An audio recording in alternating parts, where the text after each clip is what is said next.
आता है वो लोगों को भी एहतियात करना चाहिए। इल्लीगल आप काम मत करो, कोई हमारा कुछ नहीं कर सकता, मगर पुलिस डिपार्टमेंट सिर्फ एक तबके को ही बदनाम कर रही है। और ये मैटर बकरीद का इतना बयानबाजी, फ़ोटो खिंचाना, यूट्यूब पे बोलना, अखबारात में छपवाना, इसके अलावा नुमाइंदगी। मेडिकल कॉलेज लेकर आया है पैरामेडिकल काउंसिल और सरकारी नौकरियों के लिए उपयोगी पाठ्यक्रम। EMLT, radiology technician, health sanitary inspector में एडमिशन जारी है। हमारा पता याद रखें, Sai Chaitanya Paramedical College, Ruby City Scan के ऊपर। फील्ड में अब नुमाइंदगी नहीं बची है, शहरियान को ये लगने लगा है। बकरीद के मौके पर एक सोची समझी प्लानिंग के तहत कृषि उत्पन्न बाजार समिति, गौशाला के मछिंदर सिरके और कुछ सेटकरी लोगों ने एक प्लानिंग के तहत मालेगांव शहरियान को लूटा है। पुलिस इसमें शामिल थी कि नहीं थी, मगर पुलिस भी उनकी मदद ज़रूर कर रही थी कि सेटकरी जुमा के दिन आए, इल्लीगल जानवर मार्केट कमेटी में लाए गए और उनको बेचने तक किसी ने रोका नहीं। वो करोड़ों रुपए के जानवर मार्केट कमेटी में जब बेच चुके, उसके बाद गौशाला वाले और मार्केट कमेटी के लोगों ने मार्केट कमेटी को ब्लॉक कर दिया कि अब ये जानवर नहीं जाना चाहिए। हम इल्लीगल स्लॉटरिंग के बिल्कुल ख़िलाफ़ हैं। जिस पर सरकार ने पाबंदी लगाई है उसकी कुर्बानी भी नहीं होना चाहिए, ना उसकी स्लॉटरिंग होना चाहिए, मगर कानून सिर्फ एक ही तरफ कानून का इस्तेमाल होता है। ये भी कायदे का उल्लंघन पुलिस डिपार्टमेंट कर रहा है कि 2 FIR रजिस्टर हुई और लगभग 51 जानवर को 2 अलग अलग हिस्सों में जमा किया गया। पुलिस डिपार्टमेंट के पास पूरी लिस्ट है कि जानवर कितने का है, भुरकट, रंगाचे, बोड़गे, सींग, असलेली, यानी सींग से लेके उनके रंग तक पुलिस को मालूम है। कायदा 2015 जब बना तो उसमें 15 वो क्लियर ये है कि इल्लीगल स्लॉटरिंग अगर कोई बेच रहा है तो बेचने वाले पे पहले गुना दाखिल होगा। लेकिन हम सालों से देख रहे हैं कि कभी बेचने वालों पे गुनाह नहीं दाखिल होता। सेटकरी वो किसी दूसरे शहर के हो, वो अगर बेच देते हैं तो कभी बेचने वालों पे क्यों गुनाह दाखिल नहीं किया जाता। ये एक प्लानिंग के तहत किया गया और वहाँ पर CCTV लगा हुआ है। जब पुलिस डिपार्टमेंट को जानवर की सींग कैसी है ये भी अगर FIR में लिखे हैं, उसका कलर कैसा है, उसकी दुम कैसी है, उसका कान कैसा है, तो CCTV कैमरे में पुलिस डिपार्टमेंट ने देखना कि वो जानवर, इल्लीगल जानवर किन लोगों ने वहाँ लेकर आए और उनके ऊपर गुनाह दाखिल करना। मछिंदर सिरके और कृषि उत्पन्न बाजार समिति के कुछ लोग ने जो ये प्लान बनाया, इनके ऊपर गुनाह दाखिल करना कि इन्होंने बेचने क्यों दिए, इल्लीगल अगर था तो। कायदा ऐसा है कि एक सेटकरी दूसरे सेटकरी को बेच सकता है। कृषि समिति की ये जिम्मेदारी है कि अगर वहाँ पर कोई जानवर बिक रहा है तो वो बेचने वाला कौन है और लेने वाला कौन है, ये क्योंकि कि वो पास बनता है, गेट पास, तो गेट पास से ये बात समझ में आ जाती है कि कौन सा जानवर अंदर आया है और कौन ले रहा है और कौन बेच रहा है। जानबूझ के पीछे भी कई मर्तबा हमने भी ये बात निकाली कि गौशाला से जानवर जो रखे जाते हैं, बाद में इन जानवरों को इल्लीगल तरीके से गौशाला वाले बेच देते हैं और जब उनके ऊपर ऑब्जेक्शन लिया जाता तो वो बोल देते कि जानवर मर गए या जानवर भाग गए या कुछ तोड़ दिया जाता रास्ता जहाँ से जानवर निकल गए। ऐसी बातें बनाई जाती है जानबूझकर। ये पूरा एक सिंडिकेट है जो मालेगांव शहर को बदनाम भी करता है और मालेगांव शहरियान के पैसे को लूटता भी है। ये सिंडिकेट पे पुलिस डिपार्टमेंट ने ब्रेक लगाना चाहिए, इनको पहले पकड़ना चाहिए और इनसे पूछना चाहिए। और ये बहुत बड़ा फ्रॉड मालेगांव शहर के साथ हुआ है, इसकी पूरी चौकसी होना चाहिए। हम एडिशनल SP साहब को एक लेटर भी देंगे 1-2 रोज़ में कि इसकी पूरी चौकसी करो और जो लोगों ने बेचा है उनके ऊपर गुनाह दाखिल होना चाहिए। हम देख रहे हैं कि मालेगांव शहर में नुमाइंदगी के नाम पे कुछ नहीं हो रहा है। ऐसा हो गया है कि इस वाकई में भी आउटर के मंत्री का पूरा दबाव कृषि समिति के आसपास वहाँ लोगों को भेजे। मुझे तो अब ये लगने लगा है कि मालेगांव सेंट्रल में एमएलए एक भी नहीं है, मालेगांव आउटर में 2 एमएलए हो चुके हैं। मालेगांव सेंट्रल की नुमाइंदगी की बजाय मालेगांव आउटर के दबाव में उनकी नुमाइंदगी की जाती है कि एक लफ्ज़ नहीं बोला जाता। पावर सप्लाई का निज़ाम त्यौहार जैसे त्यौहार पर बिल्कुल ख़राब से ख़राब होता जा रहा है, पूरा शहर परेशान है। हमारे एमएलए साहब को नकल के लिए भी अकल लगती, उनको ये भी नहीं समझता। हम जिस मुद्दे को उठाते हैं उस मुद्दे को डायनामाइट करने के लिए एक साजिश के तहत उसी मुद्दे को वो दूसरे दिन उठाते हैं और पूरे मुद्दे को डायनामाइट करते।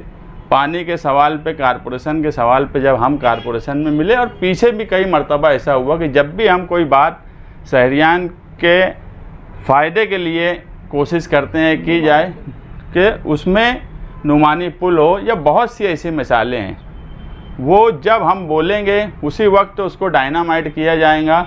एक दिन आड़ पानी देने की बात, बड़ी राउंड टेबल मीटिंग की बात तो ऐसे कर रहे थे, यूएनओ में कोई मीटिंग चल रही थी उनकी, और रिज़ल्ट 0 बटे सन्नाटा। 2 दिन के बजाय 3 दिन तक मालेगांव शहर में पानी नहीं आया। लोगों ने उनको फ़ोन किया तो साहब बोलते हैं कि वो तो नियोजन ही नहीं होता। इनको ये नहीं समझता कि नियोजन का क्या तरीका है, डिपार्टमेंट किस तरह से काम करें। सिर्फ बयानबाजी, फ़ोटो खिंचाना, यूट्यूब पे बोलना, अखबारात में छपवाना, इसके अलावा नुमाइंदगी कुछ नहीं है। मैं कल एक प्रोग्राम में था, मालेगांव शहर के एक बड़े आलिम जब स्टेज से ये बोले कि इस शहर में कुछ सियासी लोग नुमाइंदगी के नाम पे सिर्फ बयानबाजी देते हैं, लच्छेदार तकरीर करते हैं। उनका इरादा क्या था बोलने में मुझे नहीं मालूम, मगर मेरे आसपास के सारे लोग ये बोले कि यार ये अपने आमदार साहब के बारे में बोल रहे।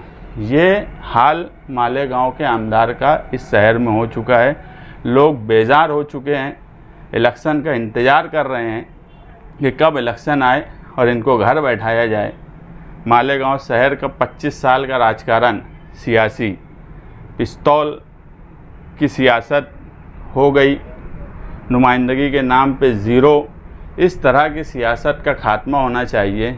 मेरे से कुछ अच्छे घर के लोग जो सियासी फील्ड में आने के लिए जब उनसे मेरी बात चल रही थी, लेकिन जब पिस्तौल गोली चलने का एक सियासी लीडर पे वाक़या हुआ अब्दुल मालिक पर, तो उनके घर के लोग बोलने लगे कि सियासत में मत आओ। ये मालेगांव शहर में हारून अंसारी, निहाल साहब, शब्बीर सेठ के वक्त से कभी ऐसे हालात नहीं बने कि मालेगांव शहर में किसी को सियासत में आने से रोका जा रहा हो। ऐसे हालात इस शहर में बन गए हैं, इसको कहीं ना कहीं ख़त्म करने की ज़रूरत अब शहरियान को महसूस हो रही है और वो जल्द से जल्द इसको ख़त्म करेंगे। मैं ये बात फिर बोलूँगा कि इस बकरीद पे कृषि उत्पन्न बाज़ार समिति में जो वाक़या हुआ वो मालेगांव शहर को लूटने के लिए एक साजिश के तहत, प्लानिंग के तहत किया गया। और पुलिस डिपार्टमेंट हमेशा लॉ एंड ऑर्डर के नाम पर हमेशा इधर के हम लोगों को समझाने की कोशिश करती है, जबकि हम हमेशा ये बात मानते हैं कि पुलिस का ये तरीका बिल्कुल गलत है। पुलिस का काम इंसाफ के साथ लॉ एंड ऑर्डर संभालना है। सिर्फ एक तबके को और एक हिस्से को दबा कर लॉ एंड ऑर्डर संभालना ये इंसाफ नहीं है, ना ये कायदे और कानून का पालन है। पुलिस का काम था कि जैसे जानवर उस कमेटी में इल्लीगल आए, हम इल्लीगल स्लॉटरिंग के ख़िलाफ़ हैं और मालेगांव शहरियान से भी गुजारिश करते हैं कि वो इस तरह के फ्रॉड में ना आए। वो ऐसे हमारे कुछ भोले लोग हैं कि उनको क्या समझता है क्या नहीं समझता है मुझे नहीं मालूम, मगर वो जानबूझ के फंस जाते हैं कि उनको फंसा लिया जाता है। वो लोगों को भी एहतियात करना चाहिए। इल्लीगल आप काम मत करो, कोई हमारा कुछ नहीं कर सकता, मगर पुलिस डिपार्टमेंट सिर्फ एक तबके को ही बदनाम कर रही है। और ये मैटर बकरीद का इतना इशू उठा, मैं जो बोला कि ये गौशाला के लोग इसके प्लान में हैं। आज एक ऑर्डर नीचे की कोर्ट से हुआ कि गौशाला से जानवर छोड़ा जाए। पवारवाड़ी में वो ऑर्डर लेकर जब आदमी गया तो गौशाला वालों ने पुलिस वालों को ये बोले कि हम नहीं छोड़ेंगे, यानी कोर्ट के ऑर्डर का भी उल्लंघन हो रहा है। वो बोल देते हैं कि हम अपील में जाएंगे और वो नहीं छोड़ते। यानी पूरा एक प्लान के तहत इस शहर को लूटा जा रहा है। मालेगांव शहर में कोंडवाड़ा बोल के कारपोरेशन पहले चलाती थी, इन 25 सालों में उसका नाम और निशान मिट गया। आज कुरैशी लोग भी इसी वजह से परेशान हैं। जबकि अगर कोई भी जानवर, वो इलीगल जानवर हो या लीगल जानवर हो या पालतू जानवर हो, अगर वो पकड़े जाते हैं तो वो गौशाला में नहीं रखना चाहिए, उसे कारपोरेशन के कोंडबाड़ा में रखना चाहिए। जब तक कारपोरेशन कोंडबाड़ा नहीं बनाएंगी उस वक्त तक मालेगांव शहरियान को, कुरैशी से लेके आम लोगों को इसी तरह लूटा जाता रहेगा गौशाला के नाम पर। ये गौशाला में जानवर रखना बंद होना चाहिए। लेकिन इसमें कारपोरेशन और 25 साल से जो लोग लीडरी कर रहे हैं इस शहर में, उन्होंने एक कोंडबाड़ा इसमें नहीं बनाया। जबकि निहाल साहब के वक्त कोंडबाड़ा रिजर्व किया गया था, वो जब मेयर थे। मगर उसके बाद से इस शहर में किसने राज किया, असम्बली से लेकर कारपोरेशन तक, ये भी पूरे शहर के सामने है। मगर किसी को शहर की कोई परवाह नहीं है। कोई पिस्तौल की पॉलिटिक्स में परेशान है, कोई सिर्फ पैसे कैसा मैं कमा लूँ, कैसे पैसे ठेकेदारी में दूसरे इसमें पैसे कमा लूँ, उसमें परेशान है। ना पावर के सवाल पे, ना पानी के सवाल पे, ना ही तुम्हारे शहर के दबदबे के सवाल पे इंसाफ के साथ कोई नुमाइंदगी इस शहर में नहीं हो रही है। अभी आप इसके बारे में क्या करेंगे, वो जो गाय सब पकड़े गए हैं जानवर, उसके बारे में? हमने इसकी पूरी लीगल मालूमात ले ली है। हम कोशिश करेंगे शनिचर के दिन एडिशनल एसपी साहब से मिलकर ये पूरा मैटर उनको लिख कर देंगे कि इसमें जब आपके पास पूरी डिटेल है जानवर की तो वहाँ से सीसीटीवी निकालिए। जो गौशाला वाले हैं वो जो वहाँ आके बैठ रहे थे, कृषि समिति बाज़ार के जो जिम्मेदार हैं, वो इन सब लोगों के ऊपर एफआईआर दाखिल करो और सीसीटीवी से आपको ये मालूमात मिल जाएंगी कि बाज़ार समिति में जानवर कौन लेकर आया, उनके ऊपर गुनाह दाखिल करो।